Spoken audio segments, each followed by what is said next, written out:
So our speaker tonight is Edward González-Tennant. He earned his PhD from the University of Florida in 2011 for pioneering research on the 1923 Rosewood Race Massacre in Levy County. Dr. González-Tennant is currently an assistant professor in the Department of Anthropology and director of the Laboratory of Valley Archaeology at the University of Texas Rio Grande Valley. He maintains an active research interest in Florida, as well as developing new projects along the U.S.-Mexico borderlands of Texas. Ed, thanks for joining us, and I'll let you take it away. Right, I'll share my screen.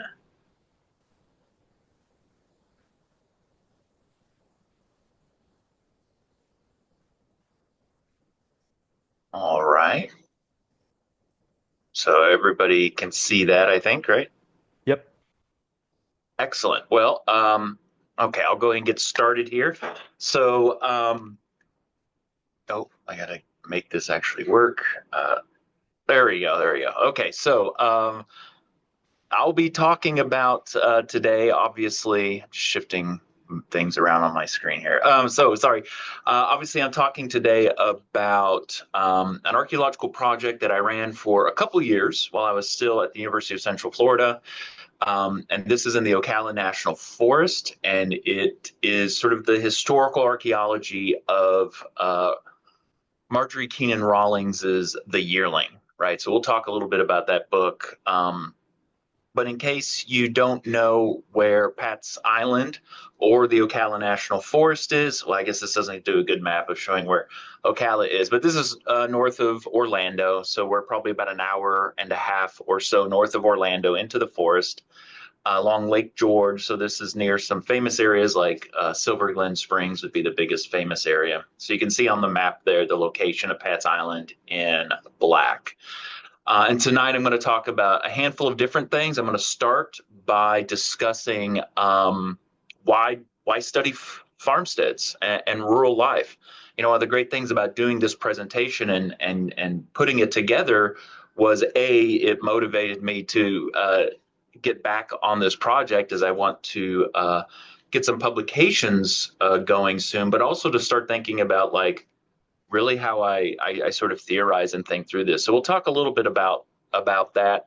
Then I'll discuss the project itself, how it came into being. It's a really neat collaborative project between a federal agency and academics. Then I'll talk about the history of the Yearling, the book, in case you're not familiar with it. And even if you are, even if you've read it, I think the story of how the Yearling came to be is really fascinating. And it's all that more fascinating because when we're doing archaeology in Pat's Island, we're actually doing the archaeology not just of the Yearling in the sense of where Rawlings collected stories from, but also where MGM showed up to film the movie starring Gregory Peck. So we're really digging like frontier Florida, golden age of Hollywood in Florida, literary history, all of these things in this one project. And then finally, I'll sort of conclude by talking about some of the cool digital things we've been doing, and then future goals and so forth. So let's go ahead and jump into first, right? Like why study farmsteads? So I've got a little bit. I'm not gonna read the whole time, but I have a few things that I want to read so I get it straight, right? So there's a lot of reasons to conduct archaeology at historical farmsteads. I mean, family farms were once ubiquitous in America, and prior to the 20th century, most homes actually practiced some form of horticulture and or farming. But this life is, of course, quickly vanishing as industrial agriculture becomes the norm. And you can, some of you may be familiar with this. I mean, I grew up on a farm in Northwest Arkansas, so a little 10-acre thing. We raised animals, right? We had chickens and turkeys and cows. We also had about half an acre under cultivation. So we were subsisting to a large extent off of the food. So farmsteads are something, you know, I'm sort of familiar with personally. But also I've had a long-term interest in them archaeologically. You can see these two pictures of me working at a blacksmith shop outside of Gainesville, Florida. So this is the Shiloh Homestead Living History Museum, where I worked as the interpretive blacksmith for a year in 2005, 2006. So I really like thinking about rural life, partly because, I'm familiar with it, but it's really fundamental to America, right? So farm sites are also a prevalent or common archaeological resource. So they're often encountered during contract archaeology and cultural heritage management activities. And understanding their value as a historical resource is critical for addressing that National Register aspect of so much of CRM or contract archaeology. Now, contract archaeologists once thought of farmsteads as sort of too common to be considered important. And that view was particularly damaging to studying the rural lives of communities of color, which were sort of doubly neglected by the historical record, by archaeologists, and by contract archaeologists. So today, a growing number, and probably most archaeologists recognize there's a lot of value in studying these sites. And common questions include looking at landscape and architectural history. We'll do a little bit of that here, more the landscape than the architecture. Um, we can talk about the standard of living of residents, right? What they had access to, the type of agriculture, economic strategies for survival. Consumerism and race has become something that a lot of people are looking into recently. And of course, particularly in the Northeast, you see a lot of projects looking at the impact of state and federal measures on farming families and communities. And so, in fact, that happens a little bit in the Ocala National Forest as well, because eventually the National Forest is formed after a lot of people homestead. And so the relationship of how and when and in what manner the federal government takes ownership of these properties it's not necessarily a great history, but it's an important one to talk about. Um, And so, for instance, right, the archaeology of rural life allows us to better understand the transition in America from, and I'm quoting Groover here, who wrote the Archaeology of North American Farmsteads, folk, vernacular-based regional cultures to national level, industrially influenced consumer culture, right? So we get to look at these sites and sometimes see in a microcosm the huge national transition that took place within the United States of America. Also, household archaeology reminds us that many of the farm sites that we're talking about or would investigate are theoretically significant because they represent fundamental units of social organization and cultural practice, the family. So these sites allow archaeologists to shed light on daily routines, social interactions, economic activities, and a whole host of cultural practices. Recent research in household archaeology, specifically of the southeastern US, reminds us that these places were not isolated, but embedded within complex networks of relationships, power dynamics, and even institutional structures.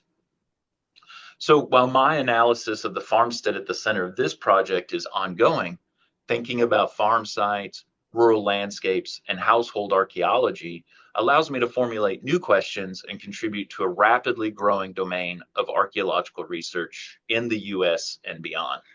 So I'll briefly talk about how this project came to be. It was a partnership conceived by myself and John Dysart, who is the principal archaeologist or cultural resource manager.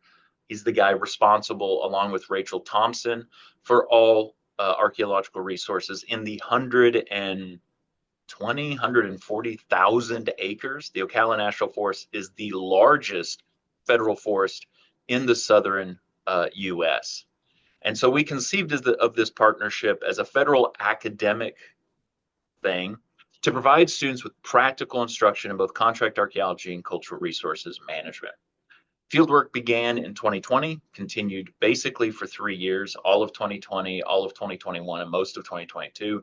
Reports have continued to roll in. I think I wrote at least the draft for the last report earlier this year. So work is ongoing, but field work has completed. So we had several projects during this time and included going out and doing things like the CRM work to clear timber cuts so the forest can sell timber, which is one of the primary resource management duties of the U.S. Forest Service. We supported updates to campground facilities, and we had several research projects by faculty, me, and students. And here's one, Taylor Kalor, who now works for the Forest Service, who used LIDAR to locate indigenous mounds along the St. Johns River and really like Lake George, that area, in the Ocala National Forest. So a lot of really interesting and exciting things to do here. So let's go ahead and shift and briefly talk about the background and the context for this area, right? So Pat's Island is what we call an ecotone. It's a transitional area between the sand pine scrub. It's about the western, you can see here if my mouse shows up, but the western 80% of Pat's Island, and hardwoods swamp, the eastern 20%. It's home to endemic and or protected species, including the Florida scrub jay, scrub lizard, and sand skink, as well as numerous plant species. The study area here is dominated by deep, excessively drained, and quickly permeable soils. So it's a very particular type of environment to dig in. Soils occur in the south central ridge, southern Florida flatwoods, and parts of the eastern Gulf flatwoods as well. And really, you know, Rawlings, if you're reading the quote by Rawlings here, she does a really good job of evoking what it's like to walk around Pat's Island, because it is part of the national forest, or a national forest. While there's been timber operations, other than that, the Pat's Island you see to the Pat's Island you saw when we were there, unfortunately in May of 2023, a wildfire swept through the area. So it does not look like these pictures anymore, but it will once again look like this. But the picture that Rawlings' words paint is pretty similar to how the area looks even today. We can talk about previous archaeological research in the area. You know, these are the sites. Most of them are I think, fairly common sites, particularly within Pat's Island. The vast majority of these are historical structures. So 26 previously recorded sites within a mile of this area. Most are within what the site has recorded, right? Marion County 00129. This is Pat's Island Community Archaeological and Historic District. But I should mention that this has never actually been added to the National Register. Of course, the well-known site of Silver Glen Springs, it's a recreational today. It's located within this area.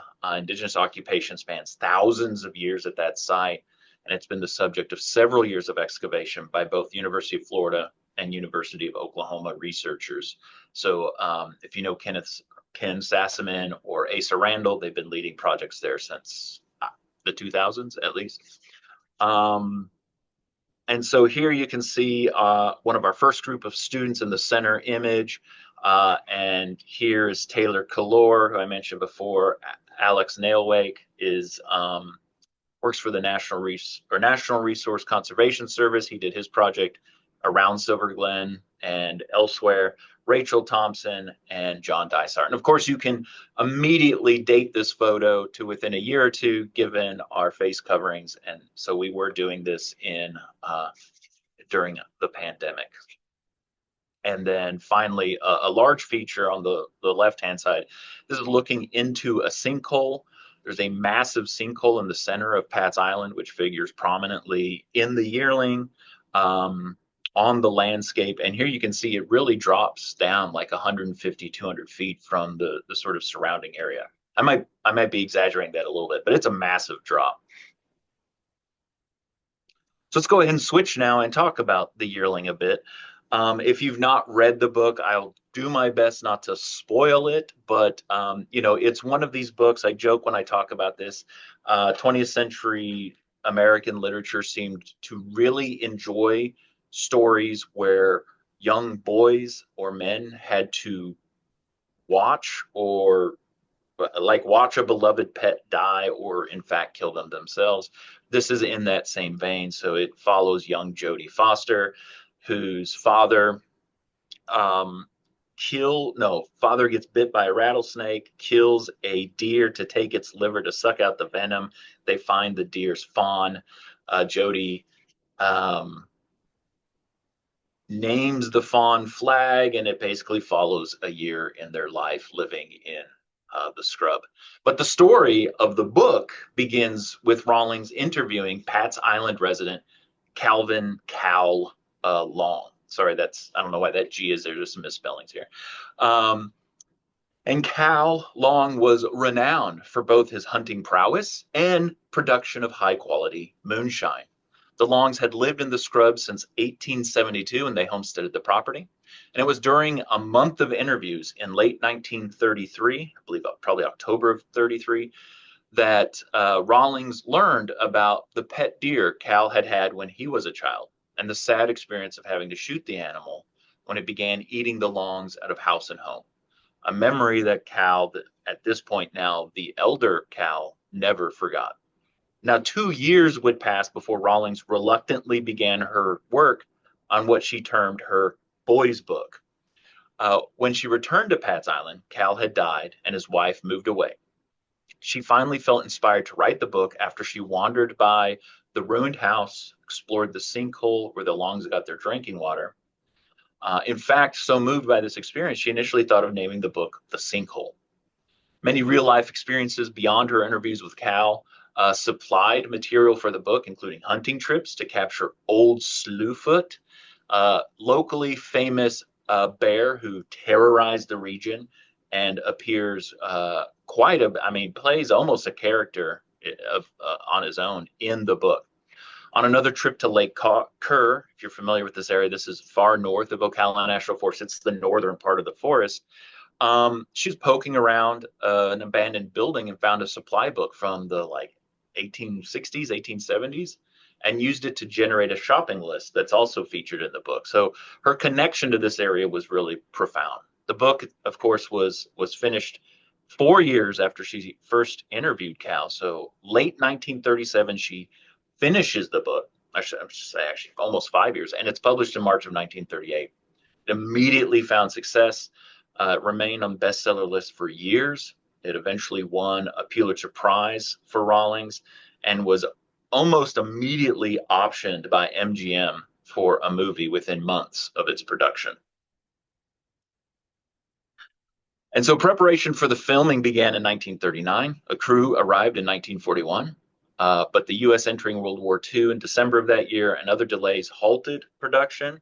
4 years would pass before a new cast, this time including Gregory Peck, returned, and the film was released the following year in 1946.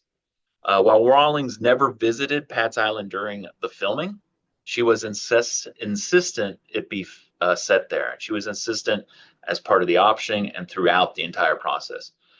MGM, as part of this, took dozens of pictures during pre-production as they renovated the structures. And this is an archive that survives to this day. So here in the middle is one of the structures that was at the site, and of course, one of the dozens of deer that played flag. I'm trying to remember, but literally 260 different animals appear in this film over the year or so of its filming. The film went on to win 2 Academy Awards. It was nominated for 7 overall, and it stands as a great visual record of frontier Florida. It was also the first Technicolor film shot in the state. Okay, so with all that background, let's go ahead and start talking about the archaeology of Pat's Island. So research, as it often does with these kinds of projects, started with a comprehensive review of aerial images, historical maps, and remotely sensed data like LiDAR. And of course, this provides important historical context and directed us to target our investigations. So here you see sort of 3 maps arranged from left to right. The first one is a general land office survey. It's the first survey in the area by this government organization, dates to 1850s, and you can see there's not much there. Although the sinkhole, this prominent feature that I mentioned before, is there. Fast forward until the 1920s, 1928 GLO map, and we can see Pat's Island is a very different community. In fact, this field that shows up here just north of the section 26, you can see sinkhole also enumerated there. That is the Calvin Long farmstead. That's their field under cultivation. And then the sort of last pair of images in this sequence shows property. So we can see the names and dates of people who homesteaded the area. You can see Calvin Long down there in 18.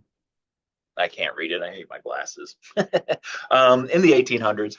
And then below that, you can see the deeds or the property boundaries for when the U.S. Forest Service purchased those properties in the I want to say these purchases began in the 1930s, 1920s, looks like it. So, and you can see Calvin Long there sold in 1937. That's actually probably descendants. So that timeline we heard about Rawlings meeting Cal, returning Cal having died, that's sort of bolstered here. I mean, not that we were really expecting that to be false, but additional information. We can look at a series of aerial images. The first one on the left here is a 1941 aerial. So that's pretty interesting because 41, we know MGM probably showed up, but didn't do much at that point. So the 1941 aerial is pretty useful for us. Unfortunately, the next aerial we had access to for this project was from the 1970s. We can see a lot of growth, although we can also see, particularly south of where this area is, timber cuts that had probably recently, in a decade or so before that, been harvested by the Forest Service. And so zooming in to the 1941 aerial, we can see a number of features, and those have been sort of outlined here. These are features that certainly some would have been occupied by the Calvin Long, his family, and his father's family before that. And the dots there are our surface collection, right? So we walked over the landscape and found a handful of artifacts while he did that. I'll talk about the artifacts in a moment. We can go ahead and look at this this aerial, sort of bring up more of it. And the reason I'm doing that here is we can then also compare LiDAR. So if you're not familiar with LiDAR, this is a form of remotely sensed data. Basically, planes, in this case, fly over the state, and they have a mechanism that shoots lasers to the ground, and the time that laser takes to return and the effects on that signal are interpreted as ground or vegetation or structure and so forth. And so here we can see in 2018, the original outline of that field that was recorded in the 1928 GLO map and elsewhere is still visible on the landscape. I mean, yeah, this is a cultivated area. Also, I think it shows up very clearly the sinkhole to the north west of this area. So for those of you who've read the Yearling, there's a number of passages where they talk about, and I thought about like, oh, I'll read this, but I have too much to go through, I think, in the time allotted. But there's some really cool passages talking about the space here. And so if you are in Florida and you haven't read the book or haven't read it recently, and you get a chance to go out there reading the book sometime before, during, or after the visit, it's really powerful just how familiar it feels. That's what struck me. I read the book during our first season of field work, and it was, you could feel like, oh, they were just there a few days ago. And of course, while we were doing all of our field work, the local wildlife, I don't know if the sound is coming through, I hope so. The local wildlife showed up multiple times to welcome us. We did have a Florida scrub jay. If you've never been around a scrub jay, they're very angry birds, or they sound angry. We nicknamed our scrub jay Gregory Peck because birds peck, but also Gregory Peck. Anyway, I thought it was funny, and I promised people I would say that today. Okay, so anyway, let's go ahead and talk about some of the artifacts. And, again, like I mentioned before, the full analysis is ongoing, but we've encountered a full range of artifacts. I mean, thousands of artifacts, hundreds of pieces of ceramic alone, and at least that many nails, pieces of glass, and so forth. So these all date to the late 1800s, which we expect, and really sort of concentrate into the 1920s, maybe 1930s, but they really all conform to the dates we would have expected them to. But, thinking about household archaeology, thinking about the archaeology of farmsteads and rural places, we can immediately see, like we can look at some of the medicine bottles here. Medicine bottles, patent medicine bottles, these are things that become pretty common in the late 1800s. These, based on their seam marks, probably date maybe 1890s, but looking at these again, they're probably 1920s, most of them. Obviously, patent medicine bottles and patent medicine was a large curative industry at the time. So, where these traveled from, we're not going to be able to tell with the fracture tops. The piece of medicine bottle on the center image has writing there. We still haven't been able to identify yet where this is from, although I still feel very confident that the OCA here might be Boca. So I hope to find out where this came from. Obviously, this would have been brought into a store that the Longs would have traveled to purchase it, all of these things, right? So immediately can start thinking about connections to larger networks, consumer behavior, all sorts of these types of topics. Of course, our milk glass mason jar lid. These are, you can see the patent on the left hand here. So Lewis R. Boyd was issued a patent for this invention. Patent number is 88,439 in the U.S. Patent Office, and it's approved on March 30th, 1869. So this example here, right, was found in a structure where many other domestic items are found. That's the black arrows, and I should have mentioned, right, we see some of the previous bottles coming from this area. So I think is probably a house. It makes a lot of sense. Yeah, in a structure where many other domestic items are found, although we think the kitchen was separate and to the east. I'll talk a little bit more about that in a moment. Of course, it's difficult and it's really kind of impossible to assign specific years of production to these type of liners or artifacts. Presumably, the first one dates to 1869, 1870. The very earliest versions are reportedly made in like transparent glass, and these milk glass versions, are introduced a few years later. And these actually continue in production until the 1950s, but the milky appearance sort of gives way to aquamarine and other lighter, bluer, or even more transparent versions. So this one probably again dates to, I mean, I'm, looking at it, this is probably part of a larger production of these that start around 1901, 1902, and onwards. So I would say probably 1900s, 1910s for this artifact.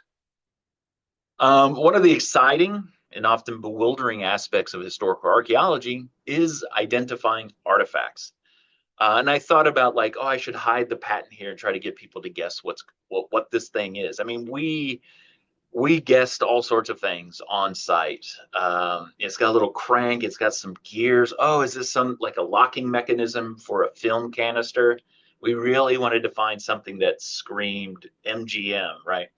But even though it's crushed flat, when you finally identify this, we can see it's an improved lamp burner mechanism for feeding wicks into kerosene lamps. So this crushed version from our site likely dates to the late 19th century. Of course, the original patent date here is 1875. One challenge in fully interpreting the excavated materials at the Calvin Long home site is the contrasting uses of the site as a multi-generational homestead and filming location for MGM. This is complicated by the fact that many artifacts, like kerosene lamps, might have remained in use for decades. So determining if the artifact was used by the Longs or brought to the location by the MGM studio crew will remain difficult. And in fact, it's the nice thing is presumably MGM, they're buying things in the 30s and 40s. That's still interesting, but it would have predated the Longs occupation by about 10 to 15 years. So an artifact like this that could have been in use for decades, it could be either or. And then, of course, we have a whole range of ceramics. Most of these are, sort of common refined earthenware, whitewares. You've got some transfer prints. We do have some salt glazed stonewares. So I didn't see anything that looks like the typical ginger beer bottles, but these are some pretty common 19th and early 20th century ceramics. We have very few maker marks. The image in the middle here has a little bit, a tiny bit of one. So we'll eventually probably be able to match that. But we see these ceramics appearing all across the site. And in fact, if you look at the map on the right hand here, we see some structures that we identified from that 1941 imagery, and a structure that's, we dug over in this area where my mouse is because it had a really high concentration of artifacts when we did our surface collection and our transect walking. There's no building there as far as we can tell in 1941. So, a couple things probably happened. It wasn't unusual when federal agencies took over ownership of these properties to destroy what was there, either bulldoze or burn them down. So it's very possible there was a building there and it was destroyed. That doesn't make a lot of sense here because we know other buildings survived until MGM arrived. So this is probably an earlier structure, and it looks like it was probably a mixed-use structure. There was a lot of cookware, a lot of plates. There was toys there as well, which we'll talk about in a moment. But the fact that the structure doesn't show up suggests that this might be one of the earlier. And the dates for some of those things, they trended towards the 1870s, 1880s, 1890s. So it's possible that what we're seeing here is the archaeological signature remains of the first structure, and then over time the Longs expanded and built additional structures. That's not uncommon in these sort of frontier settings. So let's go ahead and talk about another aspect of this project that I think is really cool. We're thinking about the yearling, we're thinking about a young boy and his pet.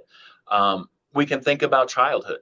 And, childhood as an archaeological topic is receiving a lot of renewed interest in historical archaeology and indigenous or prehistoric archaeology as well. So we can talk about toys. I think it's a safe assumption to think these toys would have been used by a child, maybe even used by Calvin Long when he was a child. So this is the first one, Frozen Charlotte doll. This is the image in the middle. And these are not large, or this one at least is not large, right? And Frozen Charlotte dolls were popular in the 19th and early 20th century, 1910s, 1920s. They're mostly manufactured in Germany, at least initially, and they were produced in a variety of sizes. Like this one, most are around an inch, even less than an inch. Some are huge, being larger than a foot. So that's a whole different sort of category, really. But the Frozen Charlotte doll derived its name from an American folk song that was popular at the time about a young woman named Charlotte. And she's a vain woman. She didn't want to cover up the pretty dress she was wearing while on a cold winter sleigh ride. And so she froze to death before arriving at the event. So a nice macabre sort of Victorian story to give this doll its name. We find other toys here. You can see to the left of that the kind of side head face piece. The ear is very clear to make out, of a much larger porcelain doll. So that is about, that piece is probably around that size. The head would have been that. It would have been a substantial doll. This is one of the most interesting artifacts. This is a toy gun, a cap gun. It's cast iron or iron and nickel. And so this is what it looked like when we found it. Above it here, I have, this is a Stevens cast iron cap gun. The Stevens Company were making these in the 1870s, 1880s. It's hard, it's pretty easy to find cast iron cap guns. They're popular even into the mid 20th century. You can still buy cap guns. But what's interesting is that sort of hexagonal, or octagonal, I think it's six-sided We're only seeing one half of it. Barrel, right? That's a unique and uncommon design. So it does, lend itself. Well, it's unique, so it's easier to identify, but it's rare, so it's more difficult to identify. Of course, looking at the gun in this state isn't great. So we've done electrolysis here at the Laboratory of Valley Archaeology. Alexa Serna, she did this. She's one of the students who works in my lab. And you can see here on the left some of the electrolysis using current and water and baking soda, baking powder. It's the right one. I don't know why I get those mixed up. Clearly, I'm revealing my inability to cook very much, or at least bake. And so, you basically put this in solution, you put electricity through it. The negative positive difference drives the rust away. It actually converts some of it back to metal. Then you put it in preservative wax above the boiling point of water. All the water leaves, and then you're left with this very nice artifact that I'd like to show. Let's see if this will come up. Oh, I have to do this. That we've also used photogrammetry to create a 3D model of this object. And so we can kind of get an idea of what the object would look like. See if I can make it do that again. This is cast in two halves and then brought together. We only have, this is most of one half. We do have part of the other half, but now we can kind of get an idea of what this looked like. Obviously, toy guns would have been popular in the 1870s, 80s, and right up throughout the 20th century. This is found in an area of a structure that we're not entirely sure what it is. It's probably not domestic, but the image we get with the frozen Charlotte, the cap gun, and some other toys, marbles, a lot of them up in this area, is very much of a young child or boy playing under probably the structures themselves. These are what we refer to as cracker architecture. Those of you familiar with vernacular architecture in Florida know what cracker architecture is, right? It's raised structures on sort of pilings, typically made of, can be of brick, but of stone and mortar arranged sort of at the corners and support. So the structures can be 2, 3, 4 feet off the ground. That's a lot of room for a boy to play, I don't know, cops and robbers, whatever they would have played at the time with their toy guns, maybe running around pretending to hunt their pet deer even. One other thing I did want to mention, because this was cool, and I think it's just some cool archaeology that happened here. So in the right-hand map, you see these two yellow circles. These are areas that are probably 6 feet wide, very circular in orientation. And so we put an opportunistic shovel test pit here, and you can see that imaged, or that an image of that in the middle. And we were really interesting because we looked at this area and it was just coated in shell, right? These are huge deposits, meters wide, or at least a meter or two wide. And when we did the shovel test, you can sort of make it out here. I've got better views, but this one is what I put in the report, so I included it. The upper 20 centimeters, so what is about 8 to 10 inches of this shovel test, was composed of dark, dense soil with considerable amounts of, I'm not a faunal person, so I may butcher these names, Pomacea and viviparous snail shells. These are common to the area. Silver Glen is full of them. These shells are, these areas of shells, we're sort of interpreting as like shell processing areas, likely associated with the creation of mortar. And specifically the use of these shells to create the lime for the construction of building supports and other architectural features. And we're basing that in part because here are some of those shells embedded in mortar from other parts of the site, right, where we know there were structures present, but also we have large blocks, even some bricks with mortar still on them. So, the picture that's starting to emerge is of, a farmstead that is increasingly connected to regional and even global trade networks, but either initial occupation or perhaps as they improve the farmstead over time, some materials are either too expensive or not available, like lime to make mortar. And so they're doing this very labor intensive method of building or constructing this themselves. Okay, and so then finally, I thought I would start to wind down here. I want to talk about the Long Cemetery, right? So there is a cemetery on Pat's Island. It's the family cemetery. It's not only Longs, but it's mostly Longs. And so we wanted to document that while we were out there. And so one of the technologies we used is photogrammetry. There's only a handful, maybe a dozen gravestones. Photogrammetry, if you're not familiar with it, is the use of 3D. It's a 3D technique where you take a series of photographs, and you can sort of see here, right, a bunch of photographs. You put those into a program, you create a 3D mesh and a dense point cloud, and eventually what you create, you see a version of these or a series of these on the right-hand side of gravestones, 3D models of gravestones that were actually created by my students in my, it said at the beginning, spring 2022. Does that sound right? Mortuary archaeology course at the University of Central Florida. So this is a technique that students or really anybody can learn fairly quickly and produce some really cool, I don't know, 3D models. Yeah, create cool 3D models.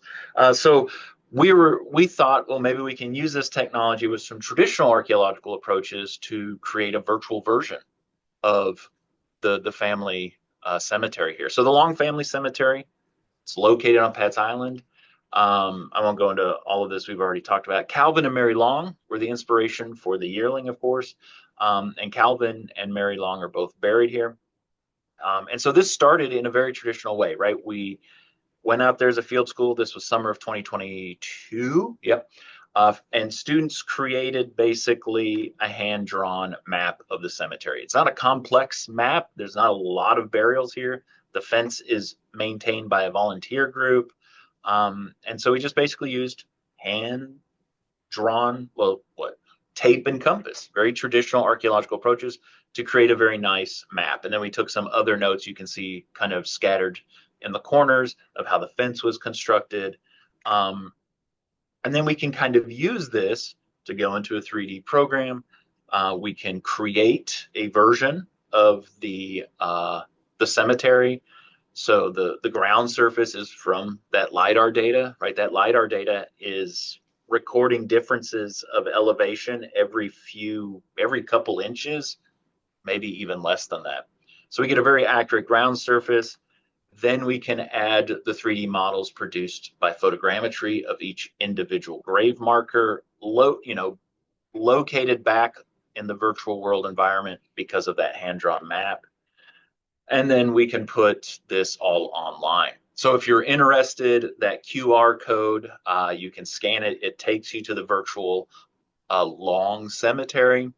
And each of those markers has information and links also to the find a grave entry for each of those graves. So there's basic information here, but you can also find more at find a grave. So this is a neat way of combining traditional archaeological methods, new and emerging archaeological methods like photogrammetry, 3D modeling, virtual world environments. And the nice thing about Sketchfab is if you have goggles, you can load this up and walk around this little space because it is scaled correctly. And putting all of these things together as a form of public outreach. So I'm going to go ahead and start wrapping up here. We have a lot of stuff still to do. I'm working on some of the first publications since we just finished the report about a year ago. Analysis is ongoing in my lab. One of the big things we have to do is update Florida Master Site File forms and data, right? The previous archaeological research, I didn't mention this before, most of this took place in the 70s or 80s, right? So, There are mapping discrepancies. That's not uncommon. I'm not like throwing shade at previous archaeologists or anything. Revisiting, reassessing archaeological sites is an important part of cultural heritage management, cultural resources management. And so, just some basic updates. The Calvin Long home site should probably encompass all the buildings, not just a small area, but probably I would say the fields as well. Talking about some of those topics that Groover brought up earlier at the beginning of this talk that I discussed. We haven't even started talking about the type of archaeology. The type of agriculture. Rawlings actually leaves a record in the Yearling of the type of agriculture they were doing there. And I suspect that's based more on when she's there in the 30s than Calvin Long's recollection from the 1880s or 90s. And then there's a number of other sites here. So just updating these. Obviously, you have to continue processing the artifacts. There's a lot of interesting stuff. I barely talked about domestic, like clothing artifacts. We have buttons, we have rifle rims, all sorts of things that we can still bring into the analysis. The glass we've barely touched, other than recognizable bottles. We haven't even finished counting the nails. We should, and we will.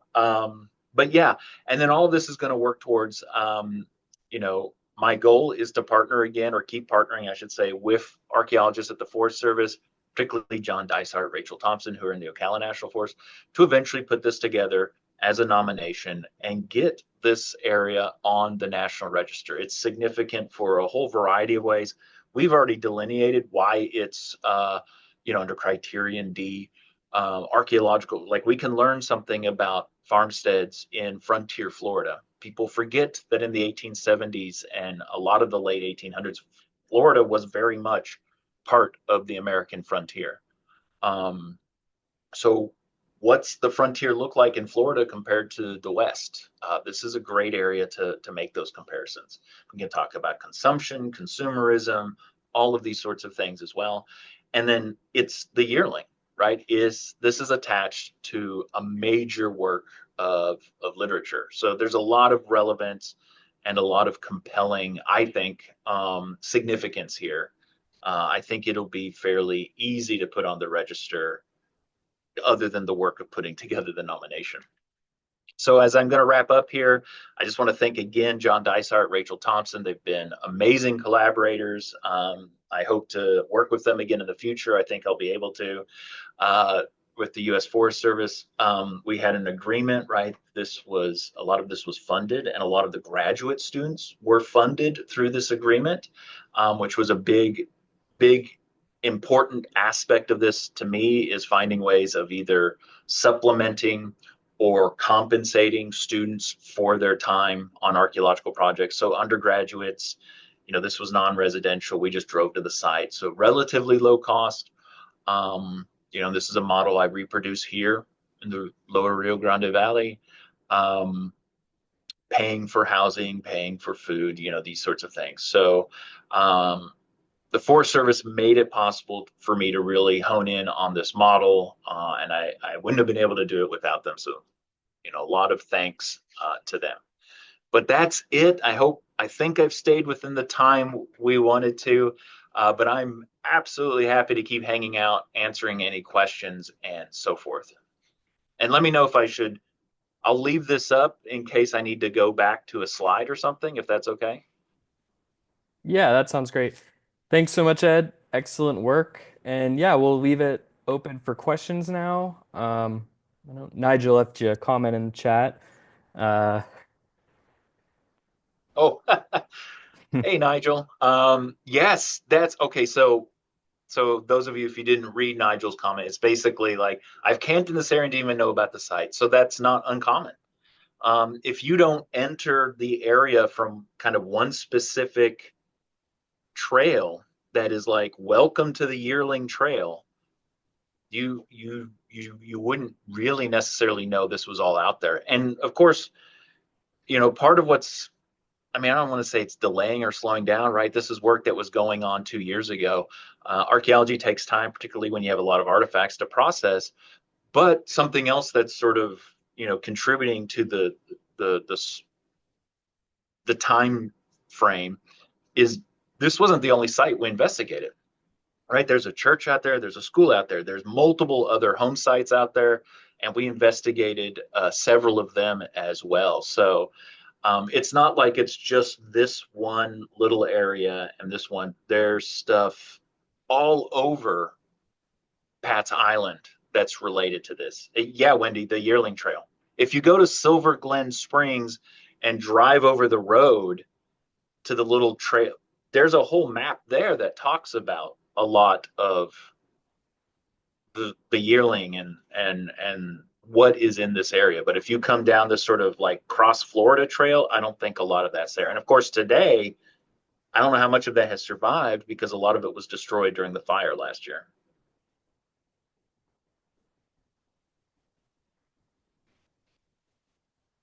Got a question for you. Um, so at one point you showed a slide that had a QR code, and I was wondering if you could go back to that so I can scan your QR code. Um, Yep. and I'm curious how you've been able to like incorporate this, like the QR code and like the digital work that you're doing. Like, is it available to the public? Like, is the forest like putting it up anywhere? And do you plan on like building on that? So yeah, right now, the fire it sort of derailed a number of things. I mean, there are some folks online who sort of like, I'm making a video about this. And, when we find those, we try to connect people with this. But right now, it sort of lives online, and getting the word out is not happened to the extent that we would like it to. And part of that is, you know, wait, I can't, yeah, did I think I may have gotten the acreage wrong. This is a 440,000 acre forest, right? And only two cultural heritage resource managers for all of that area. So part of this is life intervened. I moved to a different state. Part of this is they're just constantly overworked, or they have plenty on their plate. I don't want to like throw shade at the federal government. I mean, but they're hardworking and they have a lot to do. I mean, anytime there's a fire in the forest, they have to be there to help mitigate it and mitigate its effects on cultural resources. So I like the idea of interpretive signage. Obviously, that's a goal, but it had to, in part, wait for other aspects. I mean, I didn't mention this before. A big part of that partnership was creating a predictive model for the forest. And then, of course, right, all the other things we were doing.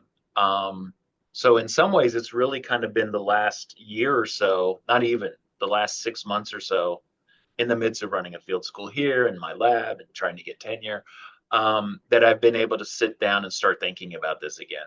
But yeah, I mean, I would love to see like an update to the Yearling Trail that incorporates this sort of information. I mean, the classic sort of interpretive signage. We have the archaeology, the feds love to do this.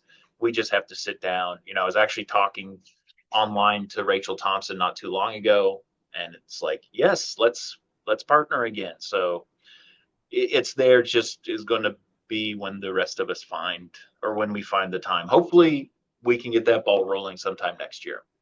Yeah, it's really cool. Thanks for putting the QR code up. I was just like scrolling around looking at some of these headstones. It's really neat what you've been able to put together. So this is awesome. Thank you. I have a question, Ed. Yes. So you touched on the large amount of artifacts, right, that you guys encountered, and the difficulty differentiating between the homestead artifacts and ones from filming the movie, especially since the movie is trying to recreate the homestead.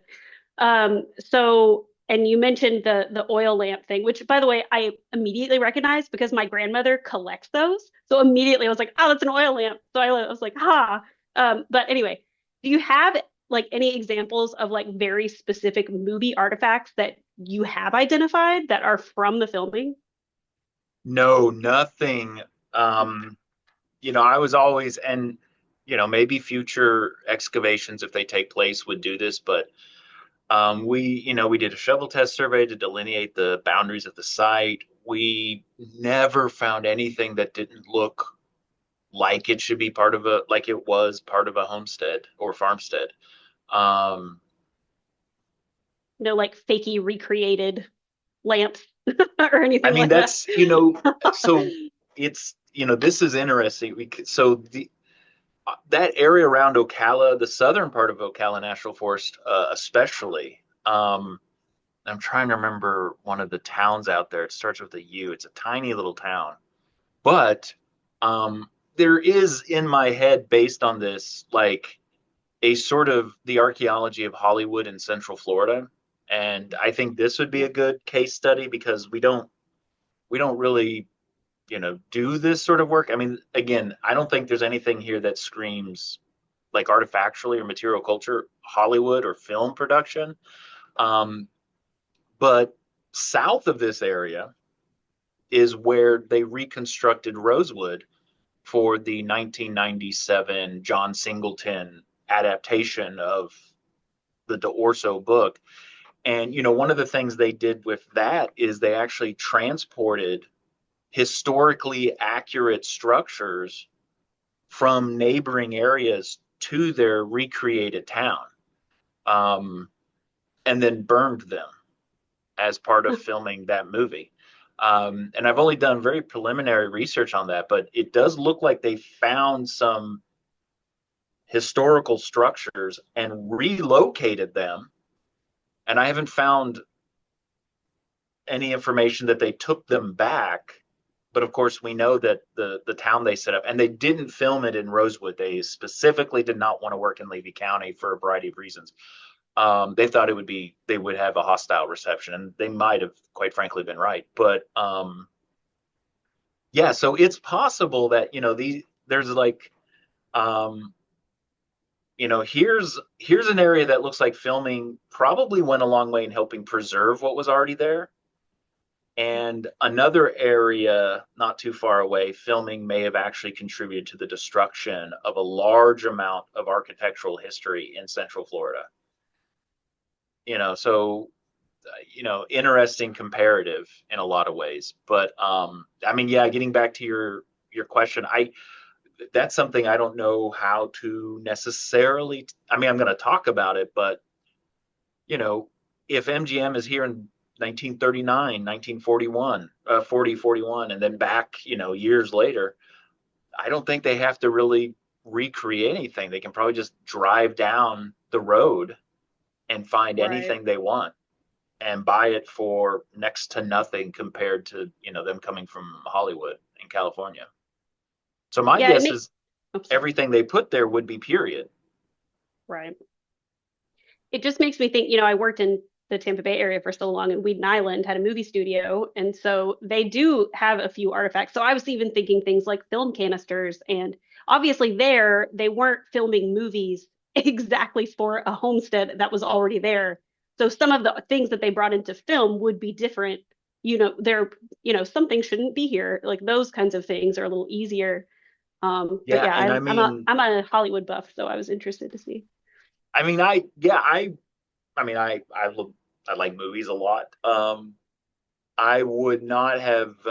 Yeah, I mean, I was thinking like, yeah, film canister or some, but these are. I didn't mention this. But part of the future work is I need to once I have a better idea of what kind of structures were, and today we can see that I'm getting a pretty good grip on that. But I need to sit down with the movie and really watch it Yeah. for and get an idea of the space in the movies. And I think I don't think we're going to be able to be like, that plate was in the movie and here's parts of, but maybe not that specific, but in a more generalized fashion, I think there's a kerosene lamp at this area where we found it. Like those sorts of connections might happen. And then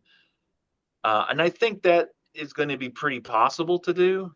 And as far as I know, it'd be the first time somebody other than like we're excavating, some giant, like what I mean, going back and seeing where Star Wars was filmed in parts of Africa, or where um, the first Cleopatra movie was made and they like buried the sets and then people were able, you know, those examples exist, but like just kind of this everyday type of setting in a movie and then go back and find artifacts that either are or look just like and probably are what's in the movie, that would be really cool. And then I think the public outreach potentials of that would be enormous.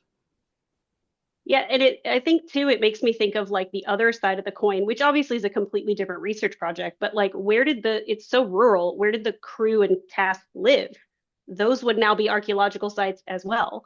So that like Well, where are the remnants of those things? I think they lived, I'm trying to remember. There is a town not far away, just to the north. If I pulled up a map, I could look at it. But Astor is what Mm, it's called now. Astor's pretty close. Um, some of the reports of the time period. Oh, and I didn't, I have newspapers that talk about the filming and newspaper accounts about from Ocala, people, like this is what happened on Pat's Island. Somebody went hunting, those sorts of like very like so and so took a trip, all of the like historical newspaper things. Um, but there are reports of like Spencer Tracy, who was initially uh, he was initially slated to be in the movie, but he was replaced by Gregory Peck when they returned. Um, I think Spencer Tracy is like, I can't find a good bar here. This is the middle of nowhere. So the complexities of filming there mhm. like cast a long shadow on Hollywood, and a lot of people are like, "Oh, don't even try to film in this part of Florida." Right, and then part of this movie is set at Rawlings's house up in Hawthorne. And once you're at Hawthorne, you're just a hop, jump, and a skip away from Micanopy, where Doc Hollywood was filmed. Mhm. So it's there's this, does it take Hollywood 70 years to come back to Central Florida? I know it doesn't, but um, it does cast this long shadow because, and it's funny, you read about all the drinking at the time. Everybody, I mean, Rawlings herself is sort of a famed uh, heavy drinker, enthusiastic drinker. Um, and so, yeah, it's funny to hear what people complain about when they're out there. Interesting. Well, thank you for Mhm. indulging my Hollywood questions. Oh no, yeah, I think that there's definitely something there. I don't necessarily know what it is yet.